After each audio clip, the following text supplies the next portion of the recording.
हमारा topic collection of data या आंकड़ों का संग्रहण है, जो सांख्यिकी अनुसंधान या स्टैटिस्टिकल इन्वेस्टिगेशन के अंतर्गत किस प्रकार से डेटा का कलेक्शन किया जाता है उससे संबंधित टॉपिक पे हम डिस्कशन करेंगे। स्टैटिस्टिकल इन्वेस्टिगेशन के अंतर्गत अंतिम रिपोर्ट को तैयार करने के लिए या फाइनल रिपोर्ट को तैयार करने के लिए ज़रूरी है कि उसके सारे स्टेप हमको पता होने चाहिए। प्राइमरी डेटा कलेक्शन अनुसंधानकर्ता या रिसर्चर के द्वारा ही किया जाता है, तो उसे सबसे पहले पता होना चाहिए कि समस्या क्या है, अनुसंधान का उद्देश्य क्या होगा, अनुसंधान का क्षेत्र क्या होगा, अनुसंधान में कितना समय लगेगा, परिशुद्धता प्योरिटी की सीमा क्या होगी, सांख्यिकी इकाई का निर्धारण होना होगा, सूचना के स्रोत कहाँ से मिलेंगे, अनुसंधान का प्रकार कौन सा यूज़ करना है, आंकड़ों का संकलन, आंकड़ों का संपादन और आंकड़ों का विश्लेषण करने के बाद उसका इंटरप्रिटेशन या निर्वाचन किस प्रकार से होगा, निर्वचन किस प्रकार से होगा और फाइनल रिपोर्ट किस प्रकार से प्रतिवेदन तैयार किया जाएगा। तो समंकों और आंकड़ों के प्रकार प्रायः दो प्रकार के होते हैं, जिसमें एक प्राइमरी डेटा होता है और एक सेकेंडरी डेटा होता है। प्राइमरी डेटा वह डेटा होता है जो रिसर्चर फर्स्ट टाइम फाइंड करता है, और सेकेंडरी डेटा होता है जो प्राइमरी डेटा हमें पहले से मिल चुका होता है, उसी का प्रयोग करके नए डेटा या न्यू इन्फॉर्मेशन को निकालना। प्राइमरी डेटा का कलेक्शन करने के लिए प्राय 5 विधियों का प्रयोग किया जाता है, जिसमें एक direct personal investigation, indirect personal investigation, third हो गया इंफॉर्मेशन थ्रू करस्पॉन्डेंस, फोर्थ हो गया information through schedule to be filled in by informants, fifth हो गया information through in charge of enumeration. सबसे पहले हम डायरेक्ट पर्सनल इन्वेस्टिगेशन के बारे में चर्चा करते हैं। डायरेक्ट पर्सनल इन्वेस्टिगेशन का मीन ही है कि प्रत्यक्ष किसी के समक्ष जाके व्यक्तिगत अनुसंधान करना, यह जानकारी को सामने से कलेक्ट करना, किसी परिवार की आय क्या है, उसका व्यय क्या है, मजदूरी की रहन सहन की स्थिति, शिक्षित या अशिक्षित लोगों के बारे में पता करना और शिक्षित बेरोजगारी किस प्रकार से है। चूँकि यह बहुत ही विश्वसनीय जानकारी होती है, यह सामने से ही कलेक्ट की जाती है, तो इसमें पक्षपात होने का कोई कारण नहीं होता है। सेकंड हो गया अप्रत्यक्ष मौखिक अनुसंधान या इनडायरेक्ट ओरल इन्वेस्टिगेशन या इनडायरेक्ट पर्सनल इन्वेस्टिगेशन। तो इसमें जानकारी कलेक्ट की जाती है इनडायरेक्ट वे में, किसी चश्मदीद या किसी गवाह के थ्रू रिकॉर्ड्स को इकट्ठा किया जाता है। इंफॉर्मेशन थ्रू करस्पॉन्डेंस या किसी से किसी के विषय में जानकारी लेना।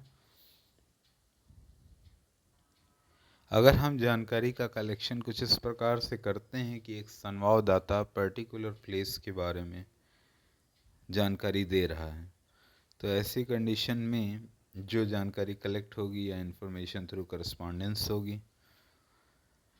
चौथा तरीका है information through schedule to be filled by informants. तो कभी होता है कि कुछ क्वेश्चंस का क्वेश्चनायर एक बना करके प्रोवाइड कराया जाता है, जहाँ पर जो जिनकी इन्फॉर्मेशन कलेक्ट करनी है, क्षेत्र बड़ा है या क्षेत्र छोटा है, तो उनसे उसके आंसरिंग लिखवा करके या आंसरिंग टिक करवा करके उनकी जानकारी को कलेक्ट किया जाता है। पांचवा है schedule to be filled in by the investigation या in charge through in charge of enumeration. इस प्रकार जो भी जानकारी कलेक्ट की जाती है उसके लिए पर्टिकुलर किसी बंदे को एसोसिएट कर देना और जानकारी को क्वेश्चनायर या अनुसूचियों को भरवा करके प्रशिक्षित और अनुभवी प्रगणकों के द्वारा इसका कार्य किया जाता है। मुख्य रूप से जानकारी का कलेक्शन ही इसका मुख्य उद्देश्य है।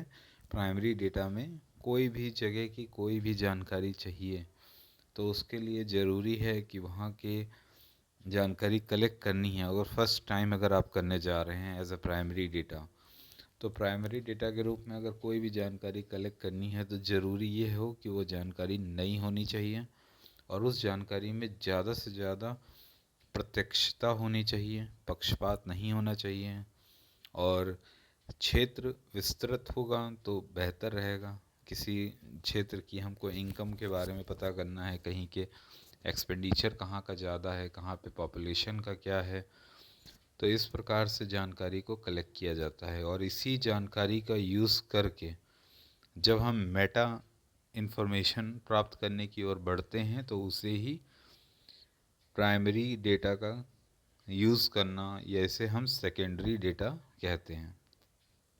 सेकेंडरी डेटा का कलेक्शन प्राइमरी डेटा के आधार पर ही किया जाता है। जब प्राइमरी डेटा हमें प्राप्त होता है तो उसी में ही कुछ सोर्सेज होते हैं जो पब्लिश्ड किए जाते हैं, कुछ सोर्सेज होते हैं जो अनपब्लिश्ड होते हैं।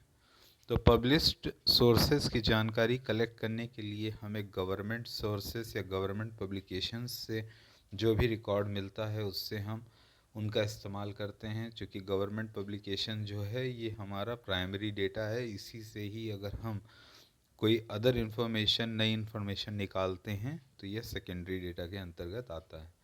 कोई कमेटी या कोई कमीशन है, उसकी रिपोर्ट को पढ़ के अगर कोई जानकारी निकाली जा रही है तो उसे हम सेकेंडरी डेटा के अंतर्गत लेते हैं। कोई न्यूज़पेपर से प्राप्त न्यूज़ के आधार पे नए डेटा का कलेक्शन करना भी सेकेंडरी डेटा के अंतर्गत आता है। कोई रिसर्च पेपर यूनिवर्सिटी के जो रिसर्चर हैं, जो पीएचडी होल्डर होते हैं, जो बनाते हैं, तो उस पर अगर कोई वर्क करके कोई नया डेटा निकालता है तो उससे भी सेकेंडरी डेटा के अंतर्गत लिया जाता है। कोई इंटरनेशनल पब्लिकेशन, आईएलओ है, या किसी भी जगह की जानकारी के आधार पे नई जानकारी का कलेक्शन करना, इंफॉर्मेशन कलेक्ट करना, यह सेकेंडरी डेटा के अंतर्गत आता है। और जहाँ पे अनपब्लिश्ड सोर्सेस की बात है तो ये इसका कलेक्शन कुछ इस प्रकार से होता है कि कुछ गवर्नमेंट या प्राइवेट सोर्सेस की फाइल्स होती हैं जिनको पब्लिश नहीं किया जाता, तो उनको पब्लिश नहीं किया जाता, लेकिन अगर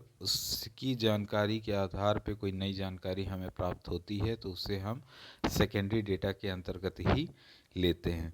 तो इस प्रकार से प्राइमरी और सेकेंडरी डेटा किस प्रकार से कलेक्ट किए जाते हैं और किस प्रकार से इनका यूज़ किया जाता है, और अगली हम टॉपिक में एनएसएसओ को मोस्ट प्रोबेबली डिस्कस करेंगे।